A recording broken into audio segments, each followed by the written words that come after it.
천사의 아침 방문을 찾아오신 여러분을 환영합니다. 오늘도 아침 예배 말씀으로 믿음과 위로의 시간을 갖게 되길 바랍니다. 성도 여러분 안녕하십니까?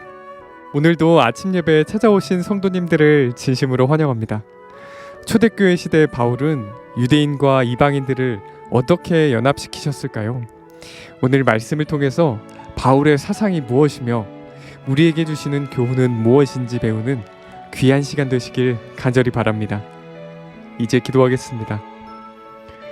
하늘에 계신 아버지, 우리에게 말씀을 듣고 묵상할 수 있는 시간을 허락해 주심에 감사드립니다. 이 시간 말씀을 받을 때 온 마음으로 순종할 수 있도록 인도하여 주시옵소서. 오늘 초대교회에 주신 하나님의 말씀을 살펴보려고 합니다. 오늘 말씀을 통해서 남은 생애를 살아갈 때 주님께 영광 돌릴 수 있도록 도와주시옵소서. 예수님의 이름으로 기도드립니다. 아멘. 성도 여러분 안녕하십니까? 오늘은 특별한 진리를 살펴보도록 하겠습니다. 사도들은 성전 건축에 대한 놀라운 진리를 선포했는데 우리가 성전 건축에 대한 진리를 이해하면 우리 신앙에 큰 변화가 생기게 됩니다. 고린도전서 3장에서 바울은 예수 그리스도의 터 위에 우리가 세워지게 된다고 얘기했습니다. 또 우리가 하나님의 성전인 것을 너희가 알지 못하냐고 말씀하셨습니다. 또 베드로전서 2장에서 베드로는 그리스도는 산돌이시고 모퉁이 돌이시며 우리는 신령한 집으로 세워진다고 했습니다. 또 에베소 2장에서 바울은 예수께서 모퉁이 돌 되시고 우리는 서로 연결되어 성전으로 지어져 간다고 말씀하셨습니다. 이것은 참 놀라운 말씀입니다. 자, 먼저 에베소서 2장 19절부터 22절의 말씀을 읽어보겠습니다. 그러므로 이제부터 너희가 외인도 아니고 손도 아니고 오직 성도들과 동일한 시민이요 하나님의 권속이라. 우리 모두는 하나님의 가족입니다. 하나님께서 중심에 계시고 우리는 하나님과 연결된 가족이라는 것입니다. 놀라운 말씀이죠. 생각해 보세요. 하나님이 제 가족입니다 해보세요. 엄청난 얘기예요. 이거는 너희는 사도들과 선지자들의 터 위에 세우심을 입은 자라. 자, 가장 중요한 첫 번째 단계가 뭐예요? 사도들이 전한 진리의 터에 세워지는 것입니다. 하나님의 성전으로 지어지려면은 먼저 진리의 터에 세워져야 되는 것입니다. 진리가 아니면 성전 건축은 시작도 못한다는 것이에요, 지금. 자, 보세요. 사도들의 터 위에 세우심을 입은 자라. 그리스도 예수께서 친히 성전의 모퉁이 돌이 되셨으니 주님 안에서 건물마다 서로 연결되어 주 안에서 성전이 되어가고. 분명하죠? 예수님께서 성전의 모퉁이 돌이 되셨다는 것입니다. 그래서 우리는 그 모퉁이 돌과 연결되어야 한다는 것입니다. 그래야 성전으로 지어지니까요. 그 순서가 어떤 거예요? 근데 진리를 받아야 합니다. 그리고 수직적으로 수평적으로 화평하게 되어야 되는 것입니다. 이렇게 해서 연합이 이루어질 때 주님과 연결된 성전으로 지어져 간다는 것입니다. 바울이 놀라운 말씀을 지금 하고 있는 것이에요. 초대교회를 향해서. 계속해서 읽어보죠. 주 안에서 성전이 되어가고 너희도 성령 안에서 하나님이 거하실 처소가 성전이 되기 위하여 예수 안에서 함께 지어져 가느니라. 성도 여러분, 이것이 바울이 말하는 성전 건축 사상입니다. 하나님의 처소, 성전, 하늘 예루살렘을 말하는 것입니다. 구약시대에는 하나님께서 이 땅 지상 성소에 지성소에 계셨죠. 그리고 그때 그리스도는 번제단의 어린 양이 되셨습니다. 그렇죠? 여러분들 아시죠? 그리고 이스라엘의 12지파 가운데 충성된 백성들이 또 성전과 연결되어 있는 것입니다. 자, 그러면 여기서 저 질문들이죠. 신약시대는 그럼 어떻게 되냐 하는 질문이죠. 십자가 이후 신약시대에는 성소와 하나님의 백성이 어떻게 연결될까요? 구약시대는 12지파 중앙에 성소가 들어가면서 눈으로 다 볼 수 있게 만들어 주셨어요. 그럼 신약시대는 어떻게 하나님의 성소와 백성들이 연결되냐 하는 얘기예요. 하나님께서는 하늘 예루살렘 성전의 지성소에 계십니다.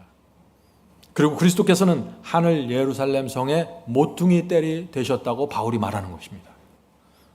자, 그 하늘 성전에 초대교회 성도들이 그러면 어떻게 연결됐을까요? 오순절에 성령이 내리면서 충성스러운 유대인들이 복음을 받으면서 하늘 성전에 연결되기 시작합니다. 히브리서의 기별을 이해하면서 말이죠. 그리고 거기 다시 이 유대인들 오순절 다락방에서 성령을 받은 이 120명의 유대인들이 복음을 전하면서 그 복음을 받은 이방인들이 다시 하늘 성전과 또 연결되는 것입니다. 다시 말해서 모든 하나님의 백성이 하늘 예루살렘의 성전에 하나의 돌로서 들어가는 것입니다. 모퉁이 돌 옆에 세워지는 하나의 돌들로서 들어가는 것입니다. 저와 여러분들이. 그래서 이 예루살렘 성전이 다 지어지고 세워지는 것입니다. 그래서 이 사도 요한이 요한계시록을 기록하면서 어떻게 기록해요? 하늘 예루살렘 성 12대문에 누구 이름이 기록되어 있어요? 구약시대 12지파의 이름이 기록됐다고 하고, 또 12기초석, 예루살렘 성전의 12기초석에 누구 이름이 기록됩니까? 12제자들이 기록되는 것입니다. 구약시대를 대표하는 12제자와 신약시대를 대표하는 12사도들의 이름이 기록되는 것입니다. 또 요한은 하늘 예루살렘 성전을 보면서 그 하늘 예루살렘 성을 어떻게 표현해요? 마치 남편을 위해 단장한 신부 같다고 하는 것입니다. 그리스도의 신부로 택함을 받은 성도들을 하늘 예루살렘 성으로 표현하는 것입니다. 왜 그래요? 다 이 성도들이, 하나님의 충성스러운 성도들이 예루살렘 성의 그 모퉁이 돌 대신 그리스도의 옆에 하나의 돌들로 박히기 때문에 지금 이렇게 전체적으로 이렇게 표현되는 것입니다. 자, 계시록 21장 2절 보죠. 내가 봄에 거룩한 성 새 예루살렘이 하늘로부터, 하나님께로부터 하늘로부터 내려오니 그 예비한 것이 신부가 남편을 위해 단장한 것 같더라. 성도 여러분, 바울의 성전 건축 사상을 이해하시겠습니까? 구약 시대부터 신약 시대 전체가 하늘 예루살렘 성으로 지어가는 것입니다. 구약 시대 충성스러운 성도들, 히브리서 11장에 나오는 그런 충성스러운 믿음의 조상들이 다 하늘 예루살렘 성에 돌로서 박힌다는 것입니다. 그리고 그 하늘 예루살렘 성이 다 완성이 되면은, 구약 시대 신약 세대를 통해서 그 성이 다 완성이 되면은 그때 예수께서 재림하시는 것입니다. 그 성전의 돌로 박힌 의인들을 구원하기 위해서 내려오는 것이죠. 엄청난, 바울이 지금 엄청난 얘기를 하고 있는 것이에요. 초대교회 성도들을 향해서. 이런 사상은 에베소 2장에만 나오는 것이 아니에요.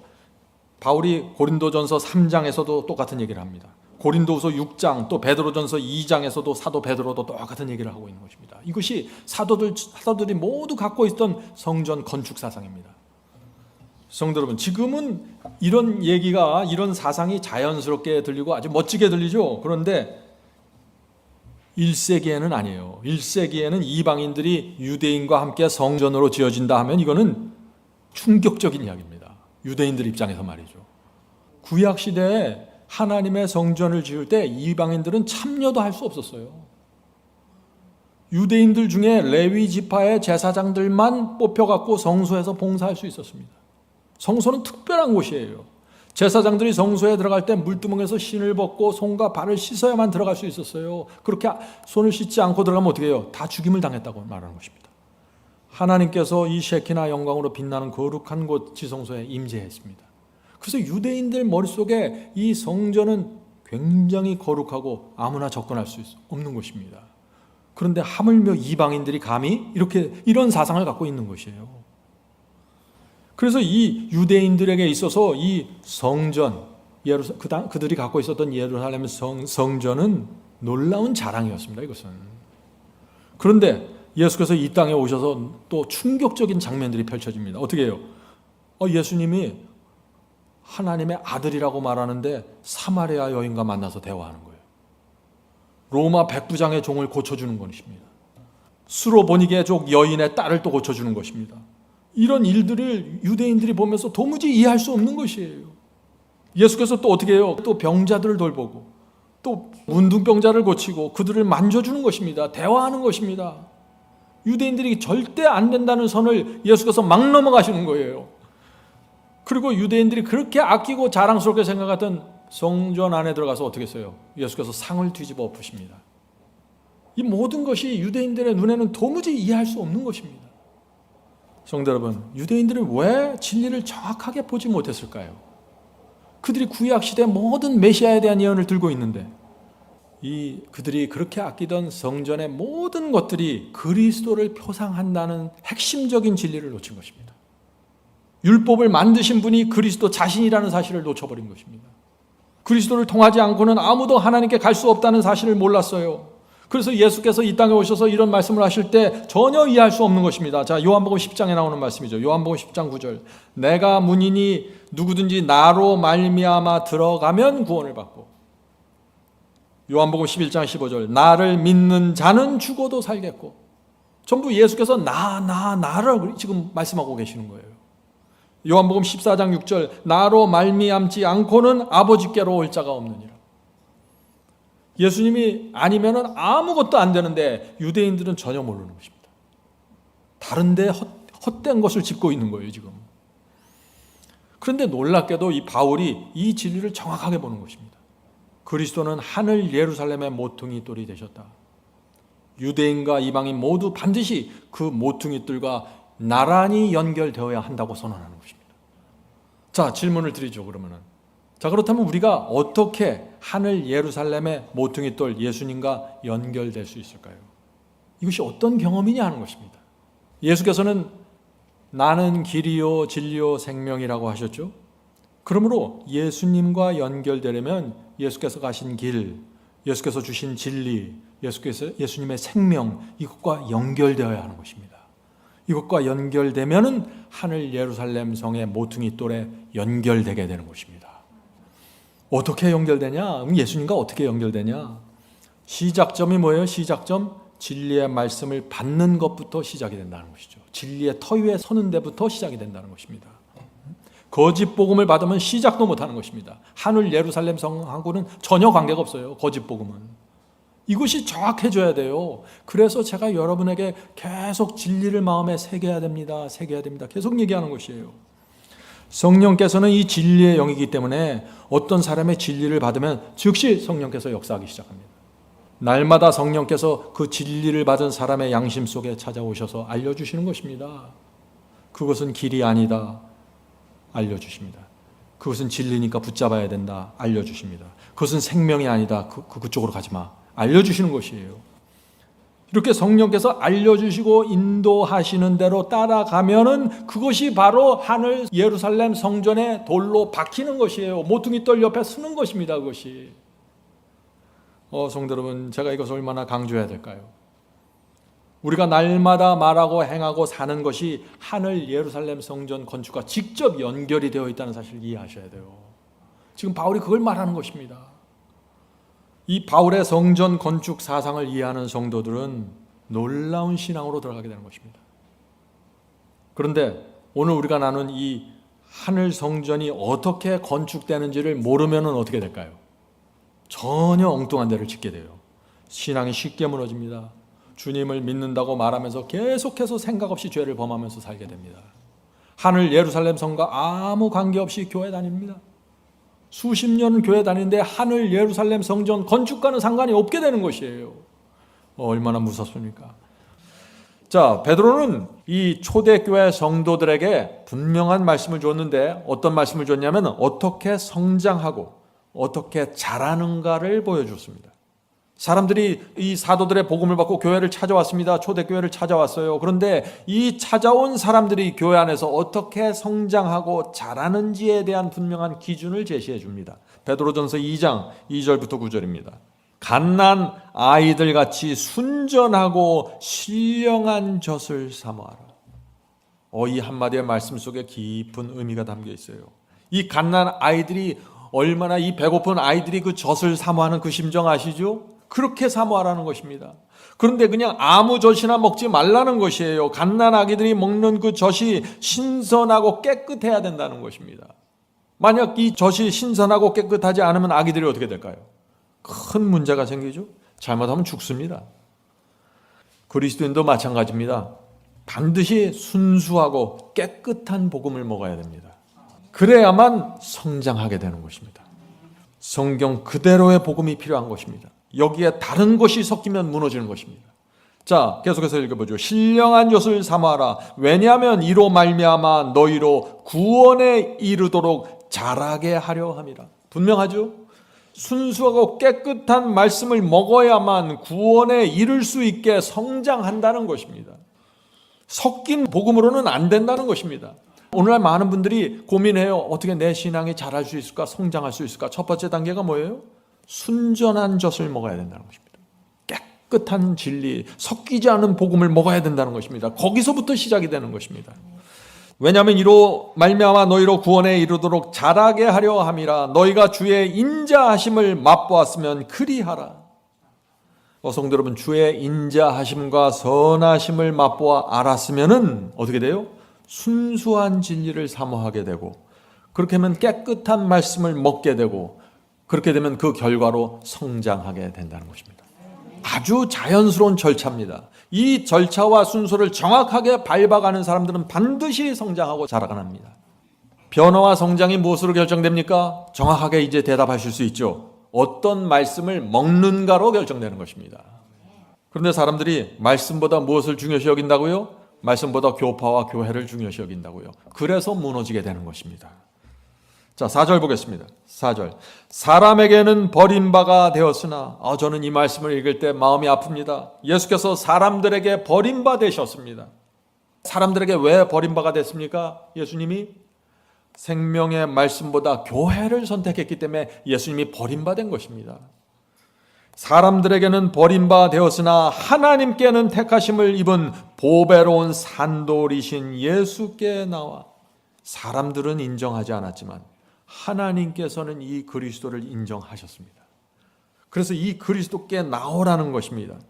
자, 계속해서 읽어보죠. 산돌이신 예수께 나와 너희도 산돌같이 거룩한 집으로 세워지고. 자, 지금 여기서 베드로는 놀라운 말씀을 하고 있는 것입니다. 예수님은 산돌이라고 했고, 예수님을 영접하고 진리를 영접하고 받아들이는 너희도 예수님의 이 돌과 함께 연합해서 하나의 집을 지어야 한다는 것입니다. 굉장한 결속력을 말하는 것이죠. 성도 여러분, 이 말씀은 이 초대교회 성도들에게 깊은 감동을 준 말씀입니다. 그 당시 초대교회를 찾아온 사람들은 정말 가난하고 힘들고 노예들이고 핍박당하고 죽음의 위협을 무릅쓰고 찾아온 성도들입니다. 이들이 생명의 말씀, 영생의 말씀을 붙잡고 온 것입니다. 주님을 믿어서 영생을 받기 원하는 사람들이죠. 그런데 너희들이 이 산돌이신 예수님과 함께 그 돌 옆에 끼어 맞춰져서 하나의 집을, 성전을 만들게 될 거야. 그 말씀을 하는 것입니다. 자, 계속해서 읽어보죠. 예수 그리스도로 말미암아 하나님이 기쁘게 받으실 신령한 제사를 드릴 거룩한 제사장이 될지니라. 성도 여러분, 우리는 예수님이 만들어 놓은 교회를 찾아가는 것이 아닙니다. 예수께서 산돌이 되시고 우리는 그 돌에, 그 산돌에 끼워지고 맞춰져서 함께 성전을 지어가는 것입니다. 그렇기 때문에 여기서는 예수님과 다른 생각, 다른 사상을 가질 수가 없는 것입니다. 정확하게 끼워 맞춰주는 것입니다. 이것은 베드로가 교인들에게 무엇을 요구하고 있는지 잘 들어보세요. 예수님과 함께 거룩한 성전으로 세워져야 되고 또 거룩한 제사장이 되라고 했습니다. 제사장이 무슨 일을 하죠? 제사장은 죄인들이 성소를 찾아오면은 너희들이 어떻게 죄를 용서받고 어떻게 회개하고 어떻게 하나님께 갈지 정확하게 가르쳐주고 알려주는 사람이 제사장입니다. 다시 말해서 초대교회 이 교인들에게 베드로가 이렇게 말하는 것이에요. 너희는 순수하고 신령한 젖을 먹어서 예수님과 함께 성전으로 세워져야 하고 구원의 도를 정확하게 알려주는 거룩한 제사장이 되어야 한다. 이것이 사도들이 교회를 세운 목적이라는 것입니다.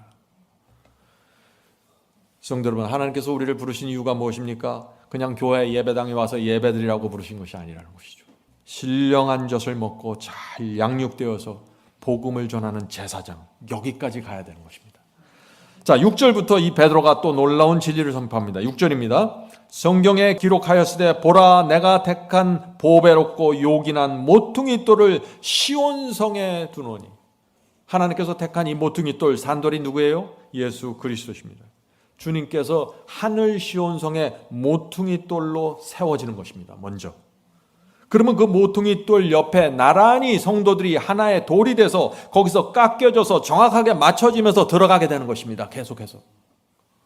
그래서 하늘 시온성이 지어지는 것입니다. 지금 베드로가 무엇을 말하는지 보세요. 그래서 오늘 모든 그리스도인들이 모퉁이 돌 대신 그리스도께 줄을 맞춰야 되는 것입니다. 성전을 짓는데 줄을 맞춰서 들어가야 돼요. 아무렇게나 널브러지는 것이 아니죠. 주의 말씀을 향해서 줄을 서셔야 돼요. 교파나 교회를 위해서 줄을 서는 것이 아니라 주의 말씀을 향해서 정확하게 줄을 서야 됩니다. 이것이 오늘 제가 드리는 말씀의 주제입니다. 주의 말씀을 향해 줄을 서는 사람들은 하늘 성전의 모퉁이돌 옆에 정확하게 껴맞춰 들어간다는 것이죠. 성도 여러분, 이것은 중요한 말씀입니다. 나와 내 가족이 선택할 말씀과 교회를 선택하는 것은 정말 중요한 것입니다. 여기서 많은 것들이 결정돼 버리는 것입니다.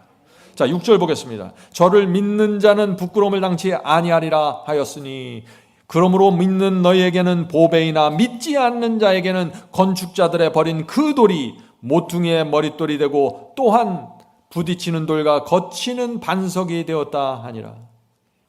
이 주님께서는 어떤 사람들에게는 어떻게 돼요? 하늘 시온성의 모퉁이돌로 세워지는 것입니다. 그러나 어떤 사람들에게는 어떻게 돼요? 아주 부딪히고 거친 돌이 된다는 것입니다. 어떤 사람들에게? 자, 어떤 사람들에게 예수께서 부딪히고 거친 돌이 될까요? 이어지는 말씀 보겠습니다. 저희가 말씀을 순종하지 아니함으로 넘어지나니. 자, 어떤 사람들이 이 모퉁이돌에 걸려서 넘어집니까? 하나님께서 주신 말씀에 순종하지 않은 자들입니다. 다시 말해서 말씀에 순종하지 않는 사람들은 예수께서 모퉁이돌로 서 있는 그 하늘 시온성에 껴맞춰서 들어갈 수가 없다는 것입니다.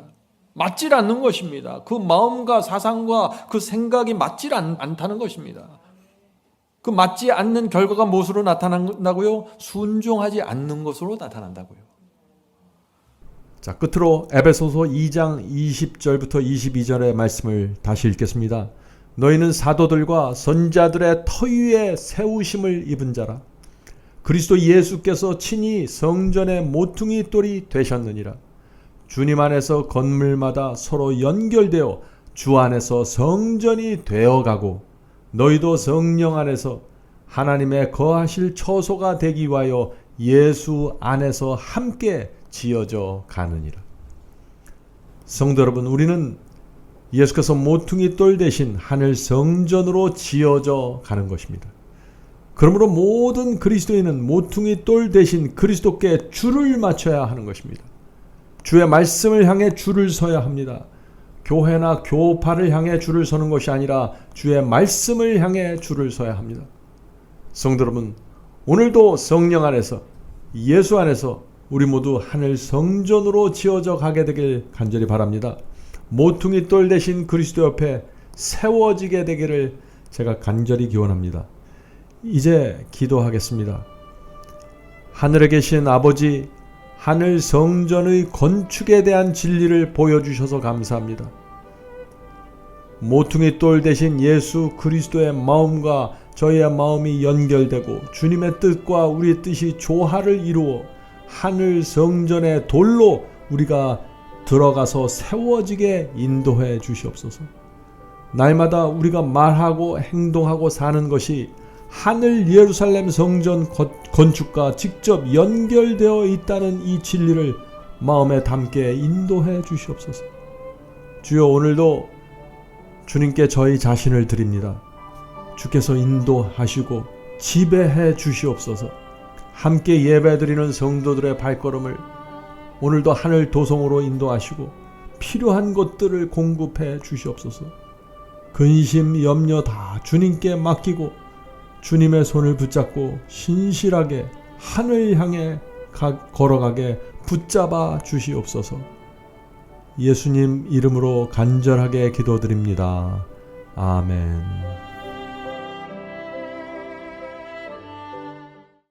성도 여러분, 마지막 사명에서는 아침 예배 채널을 유튜브에서 별도로 운영하고 있습니다.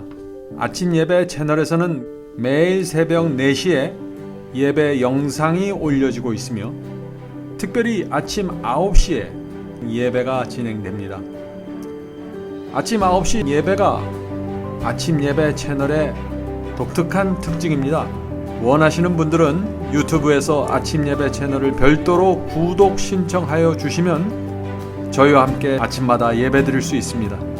매일 아침마다 하나님의 말씀으로 저희 모두가 주 앞에 나와 예배 드리는 신앙으로 함께 나가게 되길 간절히 바랍니다. 감사합니다.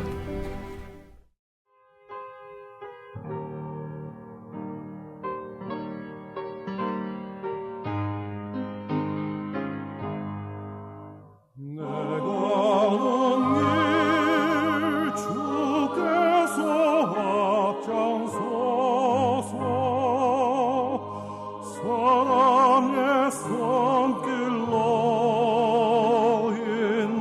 인도하네.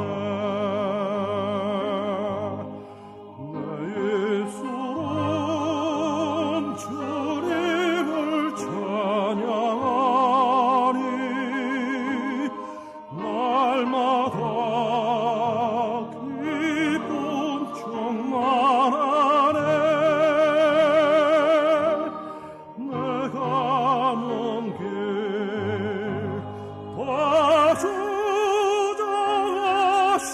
다주장하시는 주